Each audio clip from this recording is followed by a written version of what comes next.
district Thane. Okay, today we are going to learn something more about our games. Okay, now what do you see this picture? This picture is of games. Okay, now there are games to play. Children are playing in this game. Okay, so this is a picture related to the park. Okay, now here this is a park where you play the games. Okay, now playing games is the poem for us in standard 3rd, unit 1, fun time, play time. Okay, so we are going to learn the poem of fun time, play time. Okay, now see, this is a game where the students enjoy in the park. You know, तुम्हाला माहिती आहे इथे गेममध्ये जेव्हा enjoyment करतात, मज्जा करतात, तेव्हा त्याला काय म्हणतात इंग्लिशमध्ये? प्ले, फन असं म्हणतात की नाही? It's a fun. मज्जा येते, मग खेळाची मज्जा येते. मग ह्या मज्जा करताना आपण फन म्हणतो. येस, खेळण्याच्या कार्यक्रमाला आपण प्ले म्हणतो. Fun time, play time. नाव see, this is a games of merry go round, seesaw, wheel. Giant व्हीलमध्ये उंच असा आपण जातो, मग त्याला मोठा उंच पाळणा म्हणतात. आणि जो पाळणा फिरतो त्याला मेरी-गो-राऊंड म्हणतात. तर ह्या गेम्सची नावं आपण एखाद्या पोयममधून शिकूया. ओके, मग प्ले आपण पोयम करूया. चला, unit 1, 1.1, fun time, play time. Fun time, play time, now we run, now we climb. Fun time, play time, now we run, now we climb. We're up the ladder and down the slide, up the ladder and down the slide. A merry-go-round, let's take a ride. A merry-go-round, let's take a ride. Here's a swing, go to and fro. Here's a swing, go to and fro. Bounce the seesaw high and low. Bounce the seesaw high and low. Bounce the seesaw high and low. आता आपण ही poem लक्षपूर्वक ऐकली, बरोबर आहे? मग ऐकली तर ह्याच्यात कोणकोणते खेळाची नावं मी तुम्हाला सांगितली ती आलेले आहेत बरं? नाही माहिती? अच्छा, मग आपण बघ ते खेळाची नावं, आपण गेम कोणकोणते गेम खेळायचे ते आपण ह्या कवितेमध्ये ऐकलेत. आता ते बघूया पुन्हा एकदा कोणकोणत्या खेळाची नावं या ठिकाणी आलेली आहेत. ओके, मग बघा ह्या ठिकाणी बघा तुम्हाला चित्र दिसतात काहीतरी. ओके, मग ह्या चित्राचं नाव काय आहे बरं? कसलं चित्र आहे हे? शिडीचं. ओके, मग ह्या शिडीवरती आपण चढतो उतरतो, बरोबर की नाही? उंच जातो. मग ही शिडी याला इंग्लिशमध्ये काय नाव आहे बरं? लेडर म्हणतात त्याला. काय म्हणतात? लेडर. काय आहे लेडरचं स्पेलिंग? LADDER, ladder. काय म्हणतो त्याला आपण? LADDER, ladder. आता ही लेडर बघा तिथे बाजूच्या चित्रामध्ये बघा बरं, जोडलेले आहे ना लेडर, शिडी जोडले त्याला. मग त्याला काय म्हणतात? घसरतो ना आपण त्याच्यावरनं. मग ही शिडी त्या घसरणच्या पट्टीला जोडलेली आहे, बरोबर? मग लेडर. आणि ती स्लाईड त्याला चित्राला जोडलेली आहे. मग ह्या चित्राचा नाव आहे इंग्लिशमध्ये स्लाईड्स. का बरं आपण स्लाईड्स म्हणतो आपण याला? कारण की त्यावरून आपण घसरतो, शिडीवरून चढतो, उंचावर जाऊन खाली जमिनीवर घसरून येतो, म्हणून ह्याला नाव आहे घसरगुंडी. मराठीमध्ये आपण म्हणतो. मग इंग्लिशमध्ये ह्याला काय नाव आहे? स्लाईड्स. काय म्हणतो आपण त्याला? स्लाईड्स. मग एक आहे का ती स्लाईड? 2 आहेत ना. चित्र जास्त आहे, एकापेक्षा जास्त चित्र आहे, मग त्याला आपण काय म्हणणार? स्लाईड्स. म्हणून एस लावलं आहे बघा, शेवटी नावाच्या शेवटी एस लावलेला आहे. SLIDES, slides. ओके, नाव see, what is another picture of? You can see another picture is also there. दुसरा कुठला गेम आहे बरं? ह्या गेमचं नाव आहे मेरी-गो-राऊंड. ओके, मग मेरी-गो-राऊंड म्हणजे काय? मेरी नावाची मुलगी आहे, ती गोल गोल फिरते, म्हणून त्याला आपण काय म्हणणार? मेरी-गो-राऊंड. मग हा पाळणा आपण पूर्ण एक चक्कर मारून येतो, राऊंड मारून येतो, गोल फिरतो. मग याचं नाव आहे मेरी गो राऊंड. मग ह्या राऊंडमध्ये आपण फिरून येतो, एक गोल फिरी मारतो, म्हणून याचं नाव मेरी गो राऊंड. मग स्पेलिंग काय आलं बरं मेरी गो राऊंडची? MERRY मेरी गो, GO गो, ROUND राऊंड, मेरी गो राऊंड. ओके ना. अजून कोणतं चित्र आहे बरं ह्याच्यात आलेलं? बघूया आपण. बघा छान. आता बगीचा आता दिसतो ना आपल्या खरा बगीचा, मस्त छान उद्यान आहे ना. मग ह्या उद्यानामध्ये अजून कोणते खेळ दिसत आहेत तुम्हाला? झोपाळा, व्हेरी गुड. पाळणा दिसतो ना तुम्हाला. मग ह्या पाळण्यामध्ये बसून आपण उंच जातो, खाली येतो, वर जातो, उंच झोका घेतो. मग ह्या उंच झोकावर जाऊन आपल्याला आभाळाला भिडल्यासारखं वाटतं नाही का? मग ह्या उंच झोपाळ्यावर जाऊन आपण जेव्हा मज्जा घेतो, आनंद घेतो, तेव्हा या झोपाळ्यासारखंच आपल्या आयुष्यात खूप उंच भरारी मारायची आहे. मग त्यासाठी शिक्षण, अभ्यास, चिकाटी हे सगळं करायला पाहिजे. मग आपण जेव्हा उंच जातो तेव्हा आपल्याला आनंद वेगळाच मिळतो. हा आनंद आपल्याला ह्या झोपाळ्यावर बसून मिळतो आणि तो आनंद घेण्यासाठी आपल्याला झोपाळ्यावर बसायला पाहिजे. झुला म्हणतो त्याला आपण मराठीमध्ये, दुसरं नाव आहे झुला, पाळणा. ओके ना. तर ह्या पाळण्याला इंग्लिशमध्ये काय म्हणतात बरं? Welcome. In my PowerPoint presentation, I am Mrs. Aboli Bharatwale from Sangli, and today I am going to introduce about articles a and the. So let us see first video on articles.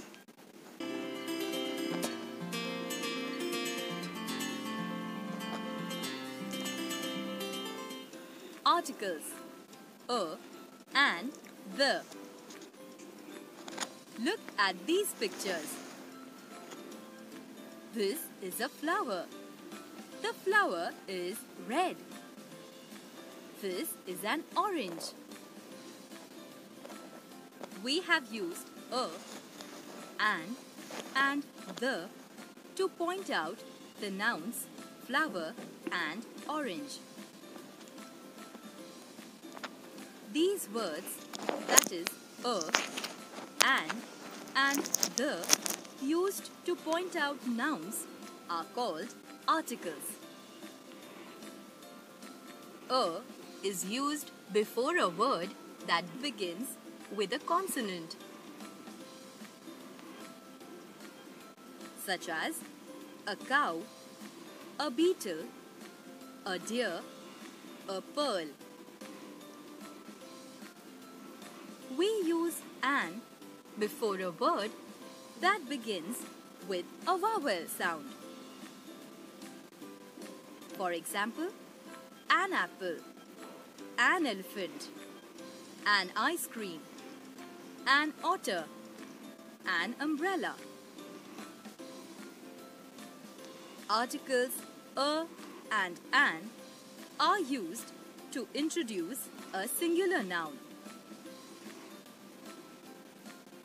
Look at the following sentences to learn the use of articles a, and the.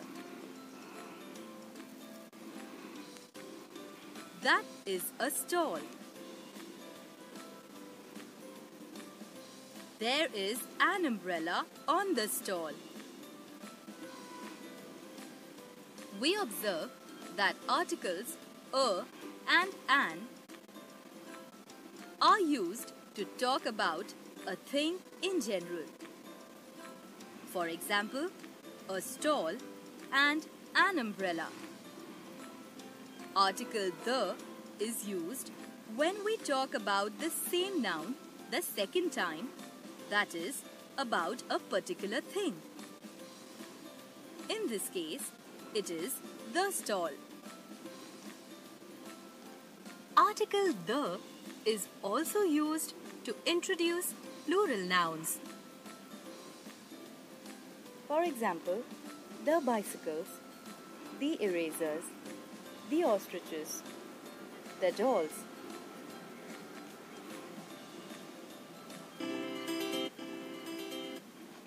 कसा वाटला video? तर चला आपण आर्टिकल्सबद्दल आणखीन माहिती घेऊया. तर आर्टिकल्सचे दोन प्रमुख प्रकार आहेत. There are two types of articles. Indefinite article म्हणजेच अनिश्चित उपपदे आणि ते आहेत ए आणि ॲन. आणि डेफिनाइट आर्टिकल्स म्हणजे निश्चित उपपदे आणि ते आहे द. या स्लाइडमध्ये उपपदे वापरण्याचे नियम सांगितलेले आहेत. पहा, आपण उपपदे केव्हा केव्हा वापरू शकतो. तर आर्टिकल्सचा वापर हा नामापूर्वी केला जातो. त्याचबरोबर उपपद वापरण्यासाठी सामान्य नाम हे एकवचनी असावे लागते. तसेच ते नाम काउंटेबल म्हणजे मोजता येणारे असावे. त्याची सुरुवात ही व्यंजनाने किंवा स्वराने झालेली असावी आणि त्याची निश्चित अशी माहिती नसेल तर आपण तिथं उपपदे वापरतो.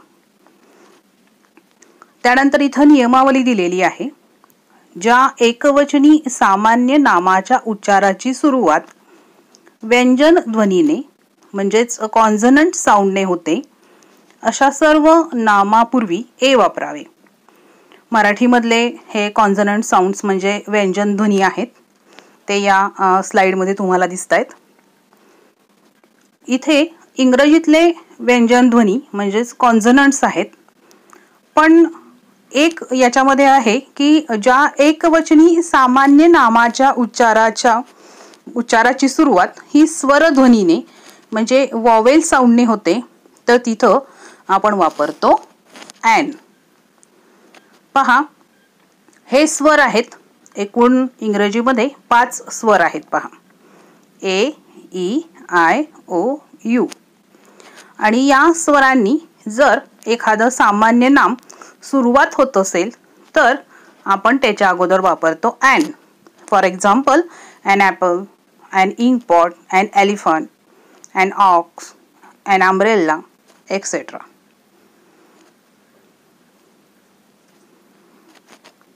ॲन वापरण्याचे काही नियम इथं दिलेले आहेत. काही सामान्य नामांची सुरुवात व्यंजनाने म्हणजे कॉन्सोनंटने होते पण उच्चार हा स्वरांसारखा होत असेल तर अशा नामांपूर्वी आपण ॲन वापरतो. For example, an hour, an honest person, an honourable man, an MA, an MBBS, an SSC, an HSC, an 8. तर ॲन वापरण्याचे नियम इथं दिलेले आहेत. त्यानंतर ए हे उपपद आपण कधी वापरतो ते या स्लाइडमध्ये दिलेलं आहे. फॉर एक्झाम्पल, जर परिमाण दर्शक एखादं नाम असेल तर त्याच्या अगोदर आपण ए वापरतो. A few, a little. किंवा एखादं ॲडजेक्टिव्ह आहे म्हणजे विशेषण आहे तर त्याच्या अगोदर पण आपण ए वापरतो. A big city, a beautiful और ॲन इनॉमस. उपपदे कधी वापरावेत या संदर्भामध्ये काही इथे स्लाइड आहे. पहा, म्हणजे संख्यावाचक, समूहवाचक शब्दांपूर्वी आपण ए वापरतो. किंवा सच असं शब्द असेल तर त्याच्या अगोदर आपण सच अ किंवा सच ॲन असं वापरतो. आपण आता ए किंवा ॲन ही उपपदे कधी वापरत नाहीत याच्याबद्दल दिलेलं आहे. पहा, तर इथं या स्लाइडमध्ये द कधी वापरायचं नाही हे सांगितलेलं आहे की आपण द हे उपपद कधी वापरायचं नाही. आणि पुढच्या स्लाइडमध्ये द या उपपदाचा वापर आपण कधी करायचा हे सांगितलेलं आहे. म्हणजे नदी, महासागर, पर्वत, वाळवंट, बेट, समुदाय इत्यादींच्या नामांपूर्वी किंवा एकाच देशातील सर्व लोक असतील तर तिथं आपण त्यांचा उल्लेख करत असताना द वापरायचं. For example, the Indians. त्याचबरोबर इन्स्टिट्यूट, वर्कशॉप, फॅक्टरी, बँक इत्यादींच्या नामांपूर्वी व उच्च पदांच्या नामांपूर्वी व ऐतिहासिक घटनांच्या नामांपूर्वी आपण द वापरायचे. उदाहरणार्थ, the prime minister, the battle of Panipat, etcetera. आणि सगळ्यात महत्त्वाचं म्हणजे विशेष नामात आपण द या उपपदाचा वापर करतो. For example, Kalidas is the Shakespeare of India. और Kashmir is the Switzerland of Asia. म्हणजे इथे विशेष नाम आहे आणि त्या विशेष नामांच्या अगोदर आपण द वापरलेला आहे. तर मैत्रिणींनो, कसं वाटलं हे माझं पॉवर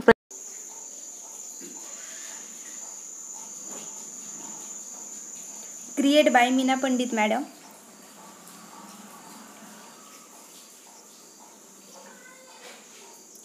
जिल्हा परिषद प्राथमिक शाळा टाकळी मिया, तालुका राहुरी, जिल्हा अहमदनगर.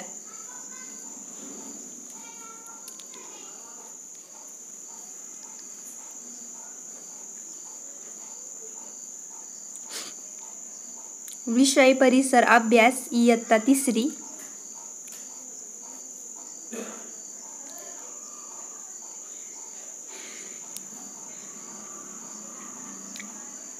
घटक आपल्या अवतीभोवती.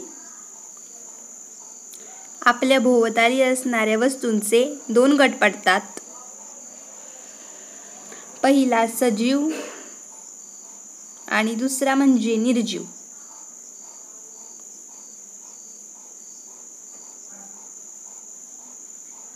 अवतीभोवती नजर टाकू.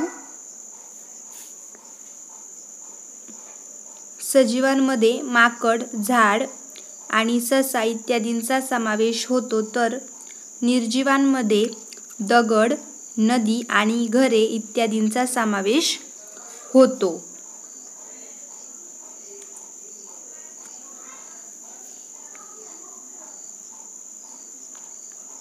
सजीवांचे 2 गट पडतात. प्राणी आणि वनस्पती.